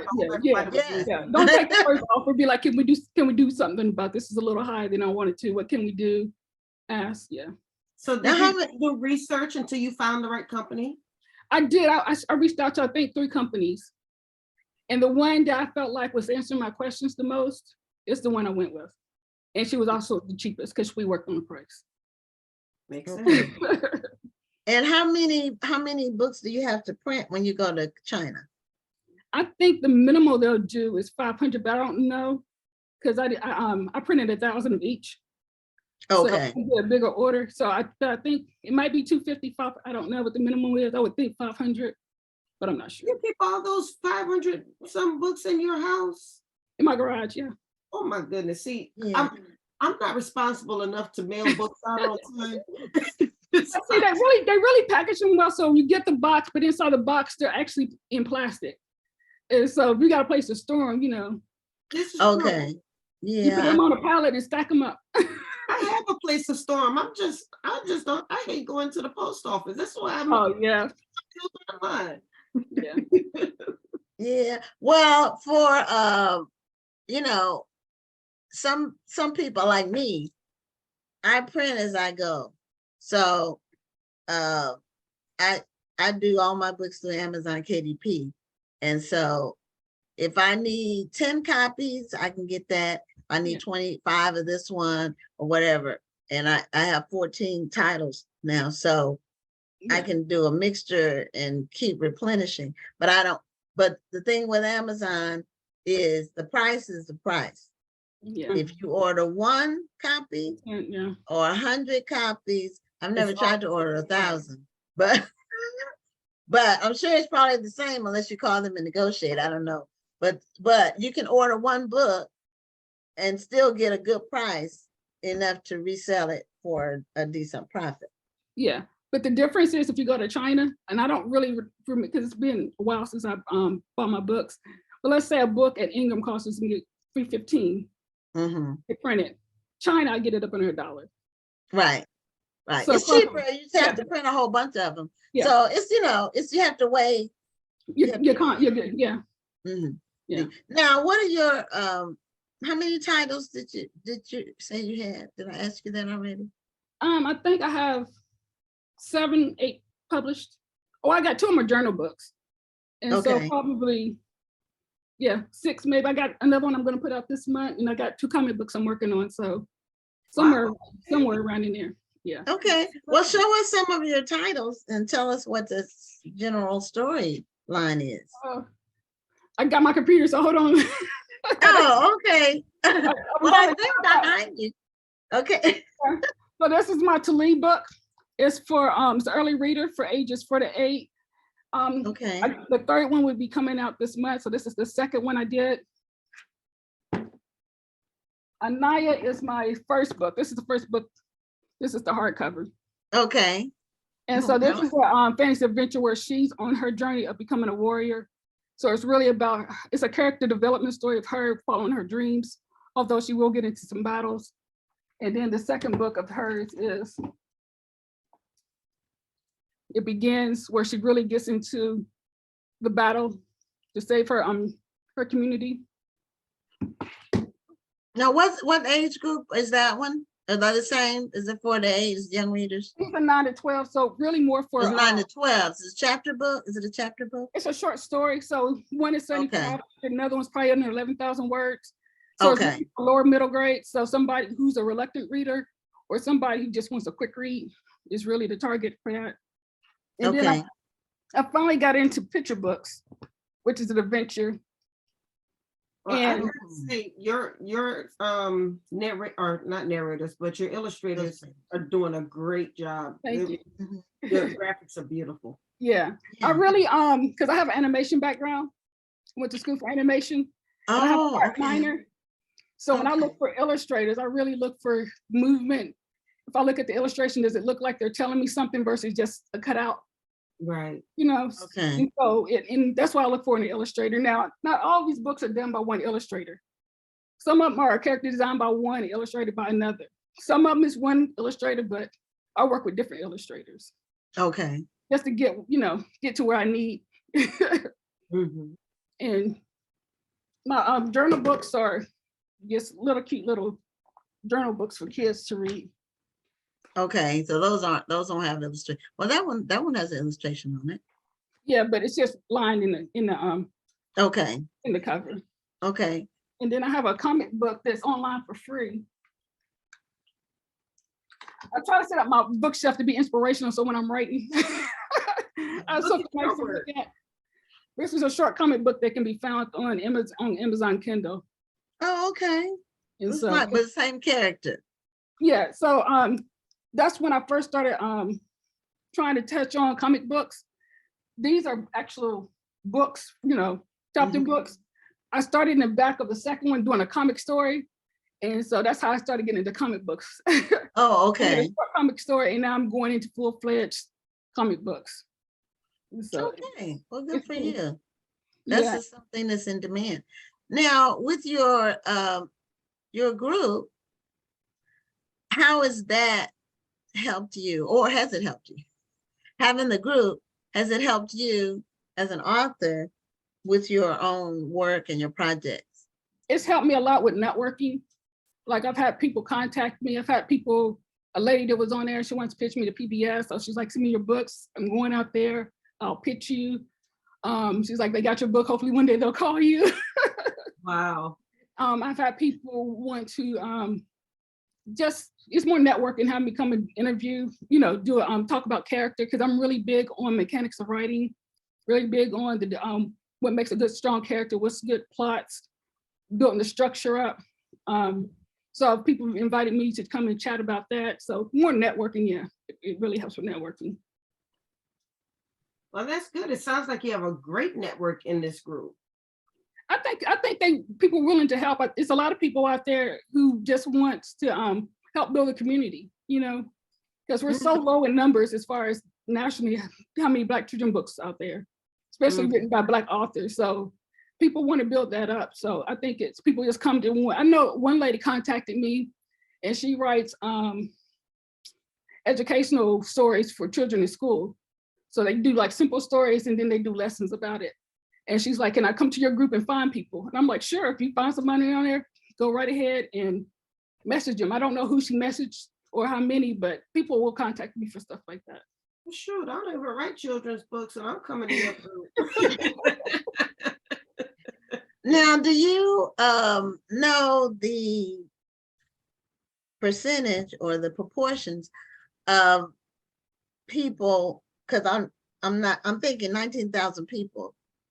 Right. They're probably not all authors and illustrators, but they could be. No, they're not. But is there any way for you to know who's like a layperson, somebody looking to find books? What proportion is the public versus the people, the creatives? Yeah, I don't have that information. Yeah, they don't No, break it I down. don't have any way of knowing that. I would have I to do a just- poll and just hope that people, Right. yeah. Yeah, I didn't know. Now, when people join though, you have to approve them, don't you? There's an auto approve. So if you don't answer Okay. the good questions, you don't get in, and I don't go back and try to get you to answer all three. Okay. Either you do or you don't. And if you answer them and you're lying, you just get Okay. booted, you know, like, Mhm. because it really does, it can really take a lot of time I'm sure. with that many people, because sometimes it goes up in arcs where I get no messages, and sometimes I'm like, why is everybody messaging me all at one time? And so, you know, it can take some time to answer everybody and try to reply and try to, you know. Right. I think I joined, let's see, I had my first children's book in 2019 before COVID. So I joined around that time. And I don't think there were 19,000. Well, you said COVID made it blow up. Yeah. So yeah, when I joined it, there weren't, maybe there were 12,000. Maybe that was around that time. Yeah, it's probably in there. Yeah. Okay. But it's really, that's amazing that COVID, you know, built the audience. The people are, and when I go on there, I see people, you know, at least 4 or 5 people a week that have new books they released. A lot of people are just going out there and jumping in and seeing what they can do. A lot of people, and that's really good, because you know that's just gonna eventually build up the industry. Right. You know, Right. Really impact Black children for us. So, which is the whole goal of all of this, is to get more Black kids reading Black books. Right. Right. And I'm thinking, and this is really, I won't call it the golden age, but there are a lot of children's books for African American children being published. There's tons of them now, much more than before, because people can self-publish. And now not all of them have sought a quality illustrator. Right. Let me put it like that. Or some editing. of them try to cut corners on it, and it shows. So I want to encourage people, if you are doing a children's book, hire a good illustrator. Don't just like somebody told me one time, because we started the Jerry Pinkney Children's Book Awards this year for the first, this year was the first year that we did it, and we had winners in 5 categories, and then we had one overall grand prize winner. And the people who didn't make the finalists, well, there were 5 finalists in each category, then there was a winner. The people who didn't make the cut were asking about illustrations, and that really is what makes the difference, even more so than the story itself.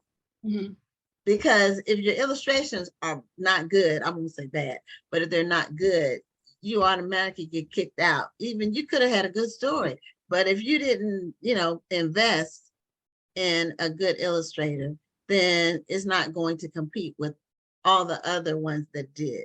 Yeah, I agree. Illustration, editing, I always say your first draft is not your final draft, because I used to have people send me books to review, and I'm like, what you review? This is like your second draft. It has to be. Focus on your first draft. You'll be writing in one direction and you don't realize you're going. I agree. Go back and read it. And I always tell people, especially if you're starting out, when you get your editing done, of course you're going to get copy editing, but do the line edit and annotations. It's going to cost more, but it will just expand your knowledge of story, just structure. If you get a good annotator who really can tell you, okay, this character is doing this, she didn't do that before, why is she doing it now? That takes me out of the story. Because I get those, you head hop while you head hopping here. And it's stuff you might not notice yourself because you're writing by yourself, but they will point it out to you. And so annotations are, for me, it's like a must when I get editing done. Yeah. Well, also, just because it's a children's book, it still needs to be edited. English needs to be correct. Yeah. And unless it's part of the dialogue, and even then you don't want to drift too far afield, because children are learning how to speak and read properly. Right. Don't just cut corners because it's a children's book and you think you can just, have sentences that are incomplete sentences, subject verb agreement, that doesn't agree, it still Right. needs to follow the English principles. So, Jacquita, thank you for being a guest on Black Authors Matter TV. Congratulations on Thank you. building an online community of authors and illustrators and people who are interested in children's books for African American children, and keeping it going for so long. Yeah. Thank you. Amazing. That's an amazing feat. Congratulations on Thank that. you. Thank That you. is. All right, you have a great evening. Y'all too. Bye-bye. Okay. So, that was Jacquita McManus. That was a very interesting information that she had. So our final guest tonight is, his name is Matthew Delmont.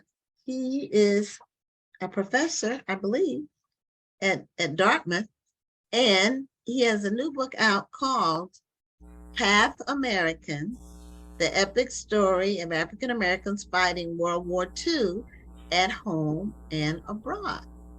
So, is it Dr. Delmont? Matt is fine. Matt is fine. Okay, all right. Well, Ron is a doctor, so I always like to give people, and I got doctors in my family, I like to give them their due. I appreciate it. I appreciate it. So, do you have a copy of your book with you? I have one on the shelf above me. Do you want me to grab it? Yes. So other Right. people can see the cover, so they Okay. can, when they Give go. me 1 second just to reach up there. No problem. Because we want people to know what they're Yeah. that they're buying. Yeah, thanks for asking. So here's the book. Came out last month. Oh, Okay. wow. First of all, I love the cover. I love the soldier on the front. It's beautiful. I appreciate it. Thank you. Yeah, the press did a really nice job with it.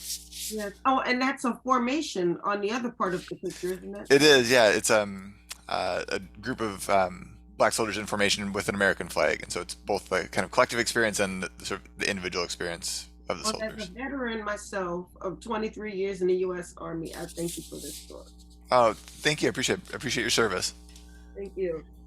So, do you have a military background? Do you have military people in your family? What made you interested in this topic? So I approached it as a historian. I did go to a military high school, a junior ROTC high school, and so that was a big part of my high school experience, but I didn't serve in the military myself. And as far as I know, don't have any veterans in my family. But as a historian, all my work is on African American history and the history of civil rights. And so it was actually, my last book project was on Black newspapers. And so I spent a lot of time looking at newspapers like the Chicago Defender and the Pittsburgh Courier, and looking at those newspapers from the war years, from the 1940s. I kept coming across pictures and stories about the more than 1 million Black men and women who volunteered or were drafted into the military. And these weren't famous people who were featured in the newspapers, just sort of everyday folks who got drafted from Cleveland, from Minneapolis, where I'm from Pittsburgh. And I saw dozens of these initially, and then eventually hundreds. And just seeing all these people in their military uniforms gave me an entirely new perspective on World War II. I have taught about this topic for a number of years, but seeing just how many Black Americans were part of the war effort, that's what really made me curious to dig into it in more detail. And so that's what I have done for really the last 6 or 7 years, research on what World War II looked like from the Black perspective. And it all led to this book.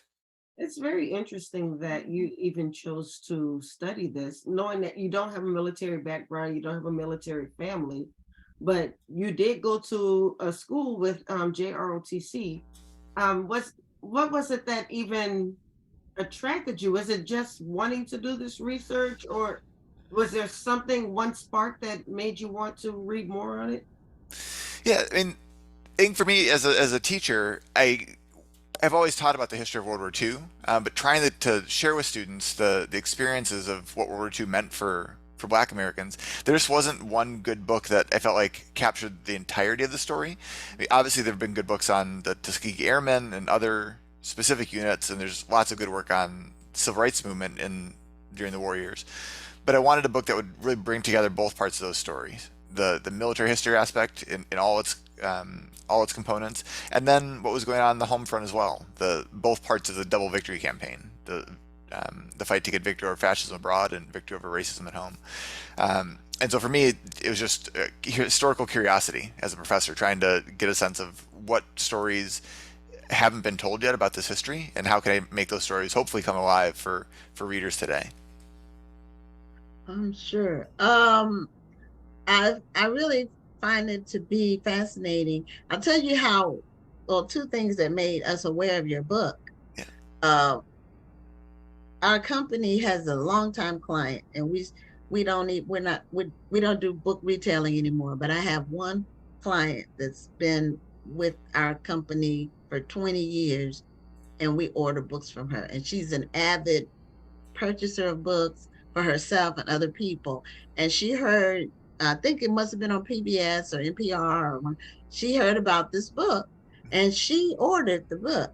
And then I get Google alerts about new book releases by African Americans. And then within days after she ordered the book, then that Google alert came with the book. So I said, okay, this is divine providence. We need to get him on the show. Yeah. But but the thing about World War II is because Jim Crow was still the order of the day in the South, and the North was only marginally better in many ways. A lot of people think the North was so enlightened. It was better than Jim Crow, but marginally. So African American soldiers were fighting for rights for other people in other countries that they didn't enjoy themselves.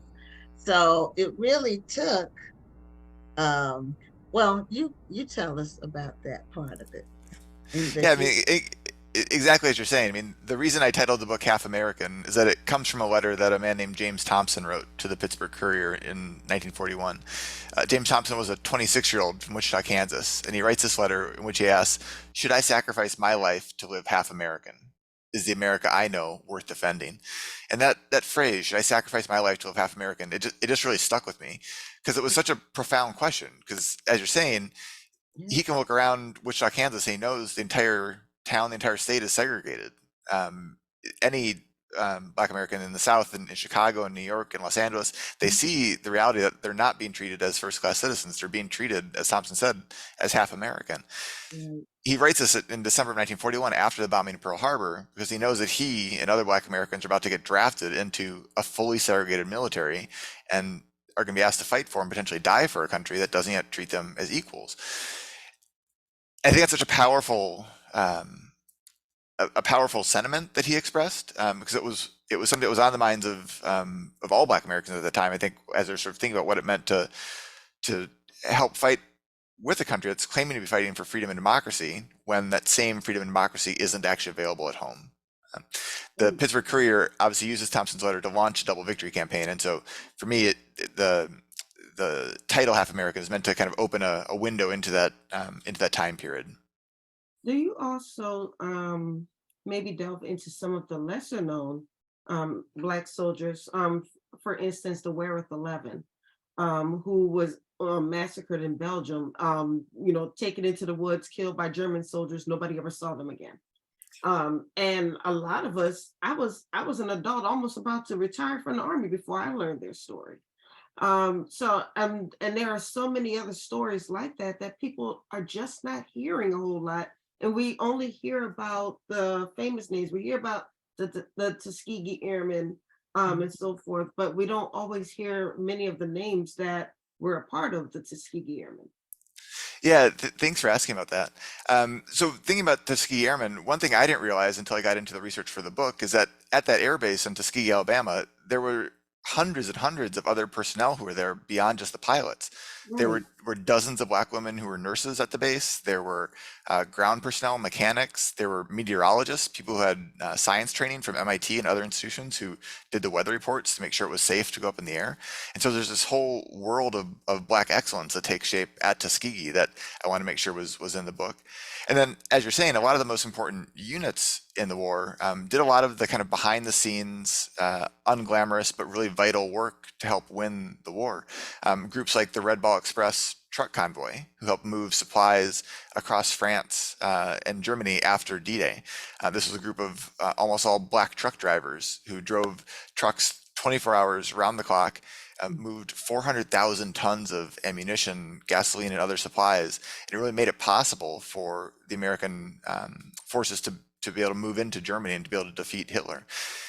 part of what I try to argue in the book is that World War II wasn't just a battle of strategy and will, but it was a battle of supply. And that if you take that perspective, the role that Black troops played in the supply effort was really vital to helping to win the war. And so without the contributions of those Black soldiers, America and the Allies couldn't have won the war in the way that they did. Absolutely. Now, do you think, well, I had read this and I can't remember who said it. I'm sure there's more than one person that said it, but the people who fought in World War II, a lot of them were thinking that their exemplary service would change things for them once they returned, especially for those who fought overseas. And they were probably disappointed that it didn't do what they were hoping it would do. Absolutely. Maybe later, but not then. Yeah, absolutely. I mean, it was that kind of familiar story throughout Black history that, particularly with regards to military history, that the same thing happened after World War I. Yes. The hope was if we prove ourselves in battle, if we prove our patriotism, that's going to lead to more equality. It's going to lead to full citizenship after the war. And in fact, after World War I, the exact opposite happens. You have racial attacks all across the country in the summer of 1919, the so-called Red Summer. Between World War I and World War II, the military does almost everything they can to push Black Americans out of the service. And so in the lead up to World War II, the first thing civil rights activists have to do is fight for the opportunity to fight just to actually get Black Americans back into the military. Then, as you're saying, the hope during World War II is, again, with military service, that's going to lead to civil rights. It's going to lead to improvements in terms of ends to racial discrimination. It doesn't happen. One of the hardest parts about this book to write was seeing how poorly the country treated Black veterans when they came home at the end of World War II. There were numerous attacks on Black veterans, many while they were still wearing their uniforms, because for a lot of these white communities, they recognized that Black veterans weren't going to go back to the way things were. They weren't going to accept that second-class citizenship. And so violence was used as a way to try to reinforce the status quo and reinforce those racial hierarchies.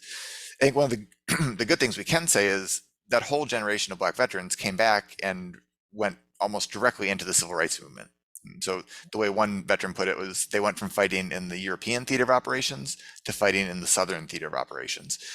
So people like Medgar Evers, he's only 19 when his unit lands at Normandy, just days after D-Day. He's part of that Red Ball Express truck drivers I mentioned. He's loading and unloading these trucks. He comes back in 1946, he's on his 21st birthday. He leads a group of Black veterans who try to register to vote in Decatur, Mississippi, and they're turned away by a white mob with guns. And he, from that point on, dedicates his life to civil rights and does everything that he ends up doing in Mississippi throughout the 50s and early 60s until he's assassinated in 63. And then other folks who aren't formally in the military, people like Rosa Parks, in 1944, she's a civilian seamstress at Maxwell Air Base in Montgomery, Alabama. And by that point, the buses at Montgomery and Maxwell Air Base are desegregated. And so she described being able to ride wherever she chose on the base, on the buses while she's on the base. But when she got to the edge of the base and had to transfer to the city bus in Montgomery, then she had to sit in the back of the bus. And so just in that one block, transferring from the air base bus to the city bus, she felt like she was going from being a first-class citizen to being a second-class citizen. Her brother Sylvester fights in the Pacific Theater. He comes home, he can't get a job, can't find a place to live. And so that whole kind of moment of World War II and the frustrations for Black veterans, Black citizens, it helps to fuel the civil rights movement, even though the patriotism and service of Black veterans wasn't repaid when they came home immediately. That's a very important aspect of the civil rights movement that I don't think a lot of people realize is that I didn't even think about making a connection until you just said it, how so many Black soldiers fought overseas and then came back here, went right to the civil rights movement, because you're right, they were not going to go back to the way things were. They had put their lives on the line for a country that didn't love them back. So they said, well, we're going to fight for our rights. So, I mean, I'm glad that you pointed that out. I have heard stories, though, that there were some who said, I'm not going to put up with this. I'm going back to Europe where I was treated better. And so that's part of the reason why there was such a large Black population in places like Paris. Absolutely. One of the most common stories black soldiers told was how much better they were treated in England and in France by the white populations there. Medgar Evers, just to go back to his as an example, he spent some time with a French family while his unit's moving across France. He says the first time he feels like he's ever treated as a human being by a white person. And it radically changes his view on the potential for race relations. A lot of black soldiers choose to re-up in the army so they can stay in Europe because they believe they're going to be treated much better than they would be in the United States, and they were. And then a number of soldiers, once they leave the military, choose to stay in France or in Germany or in England because the treatment was so much better.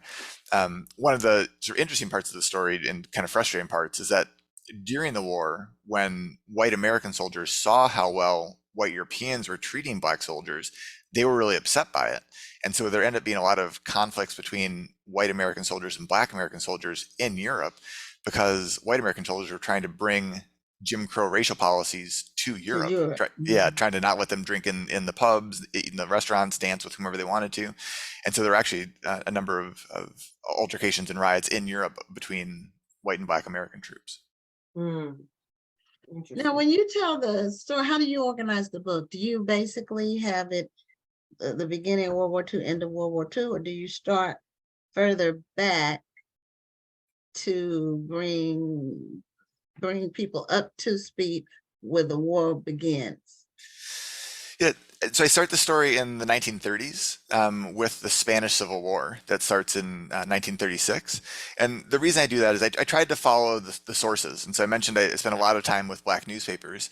If you looked at the Chicago Defender, Pittsburgh Courier from the mid 1930s, you would see extensive coverage of the rise of fascism in Europe. Black Americans were among the first to recognize what a serious threat that Hitler and the Nazi regime posed, because they knew that Hitler was drawing on American racial policies to help justify his treatment of Jews in Europe. And so there are articles and editorials as early as 1933 saying, Hitler is trying to do in Germany what is happening to us here in the Jim Crow South, the segregation on train cars, the violence, the theft of property. Black newspapers and reporters and editors are already calling that out by 1933. When Italy invades Ethiopia in 1935, that's a huge deal for black readers all across the country because Ethiopia is the only independent black nation or African nation at that point. And so the rise of fascism in Italy and the attack on Ethiopia is a really big deal.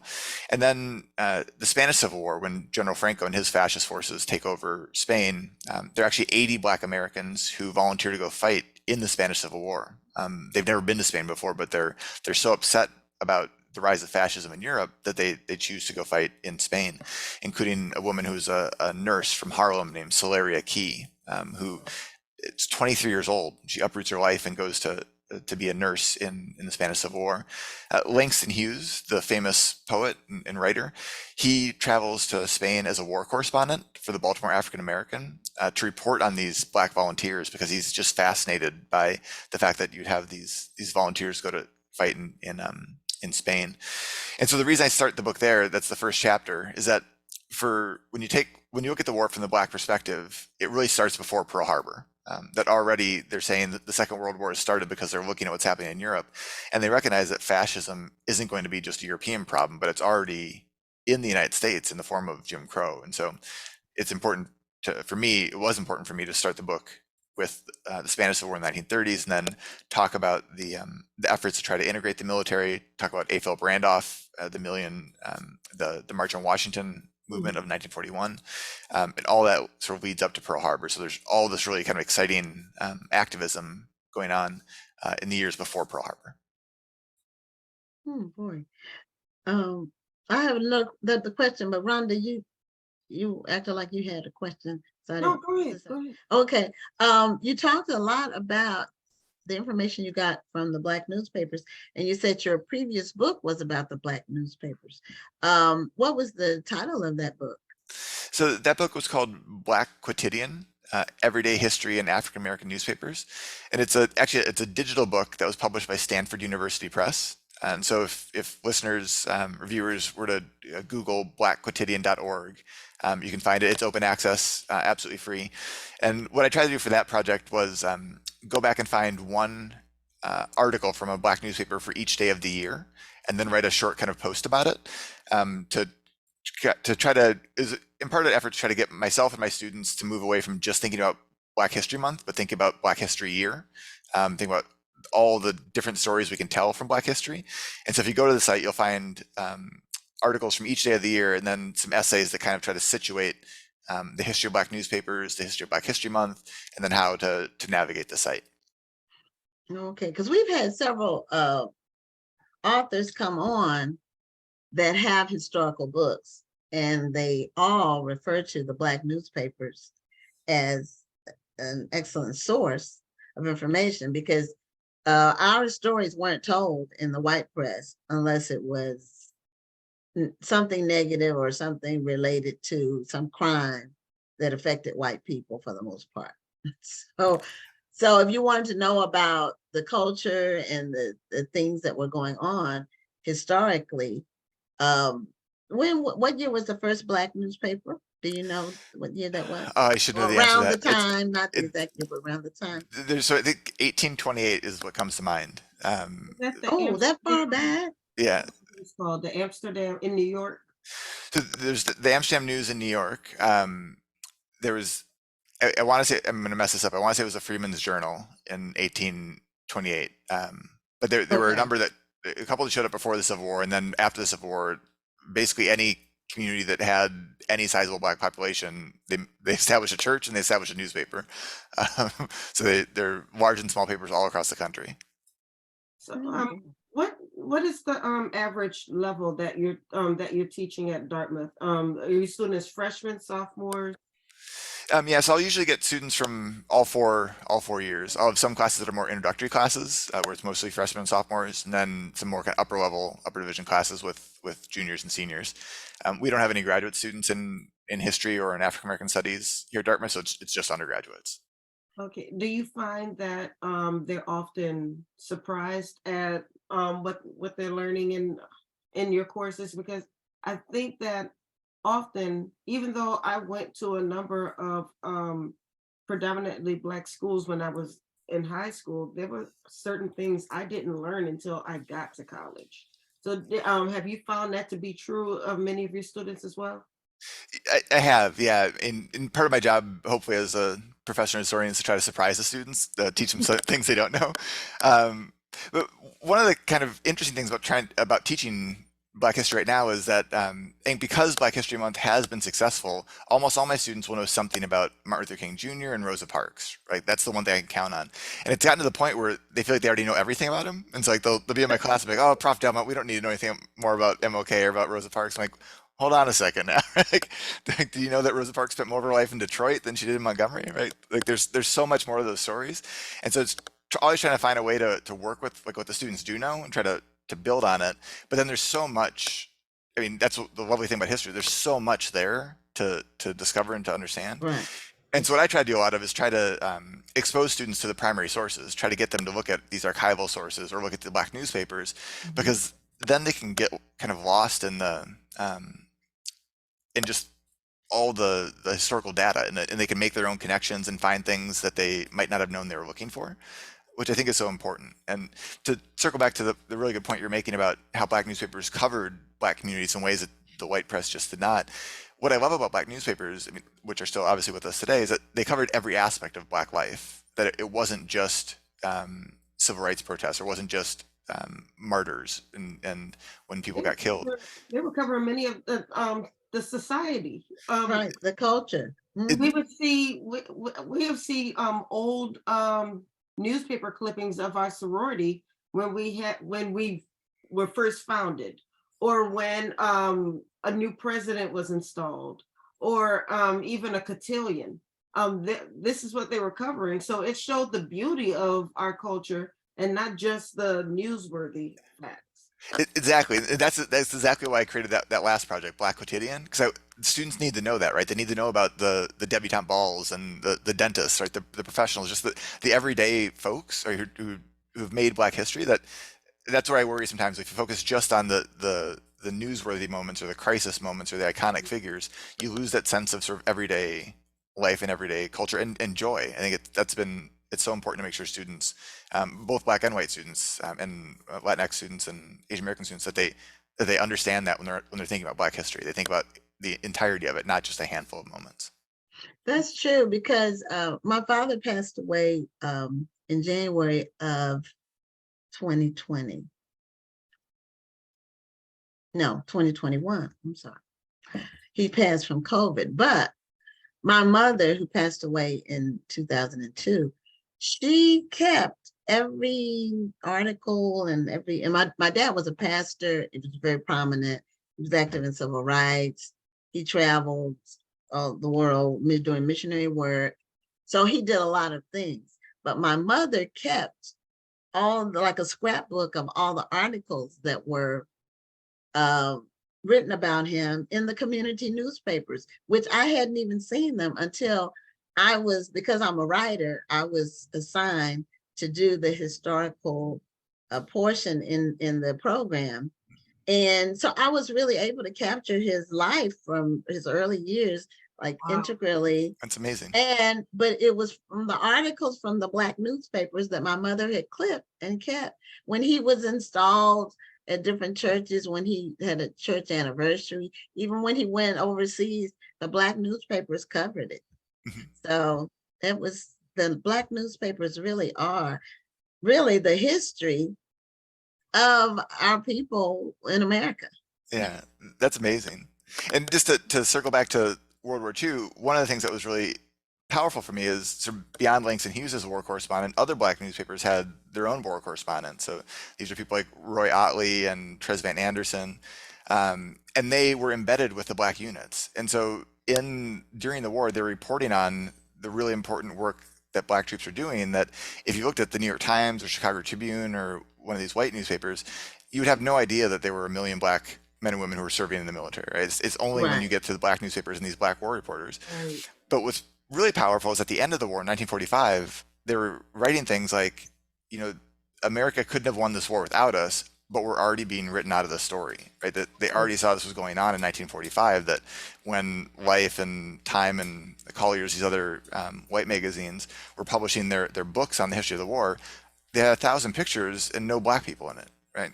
And so it's those kind of sources, I think, are powerful because they make it clear, they make it so clear that people understood at the time what was going on, right? They understood that Black troops were vital to winning the war, but also that the history was already being written in a way that really whitewashed what the war was about. Right, and that's why it's really important for us to have our own tools to tell our story.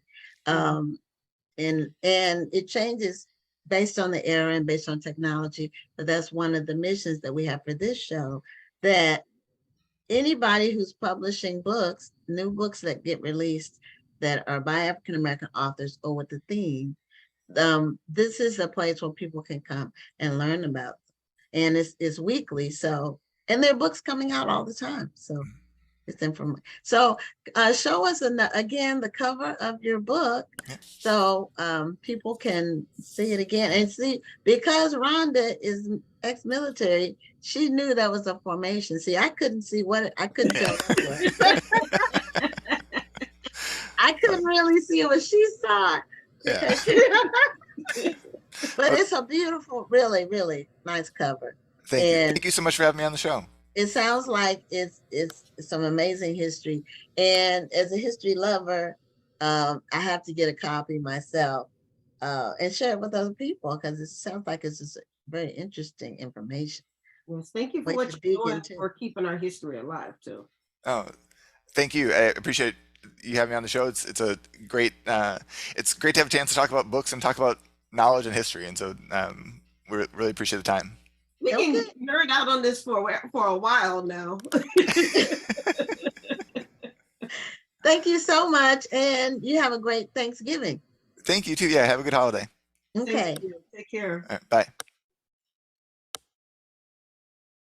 Okay, so that was we had some interesting guests tonight, and this is our Thanksgiving week for this show, and we hope you all have an amazing Thanksgiving, restful, eat as much as you want, and then work it off afterwards. And get some rest tonight so you can bake that turkey. And for everybody in Louisiana, I'm not including Texas. I love you, Gwen, but Louisiana folks, make your gumbo. I like gumbo. I can't make it, but You know, a lot of people in Texas try to make gumbo, so I always say. Oh, well, most of the people I know that I've had their gumbo, they were from Louisiana. That's what. Okay. So they will make. I don't know if I've ever had any gumbo by anybody who wasn't from Louisiana, because it really is a Louisiana thing. Yeah. So, but we're at the end of our time. We did find out who got the books. Yes, So we named them. these will be on the way to Gwen Hayes and Lydia Brew. And we have another amazing show lined up for you for next week. So we will see you next Tuesday on Black Authors Matter TV. I'm Gwen Richardson signing off. And I'm Dr. Rhonda Lawson. Have a wonderful week, a great night, and a happy Thanksgiving. Yes. Thank you for tuning in, and join us next Tuesday at 7 p.m. Central, 8 p.m. Eastern for another edition of Black Authors Matter TV.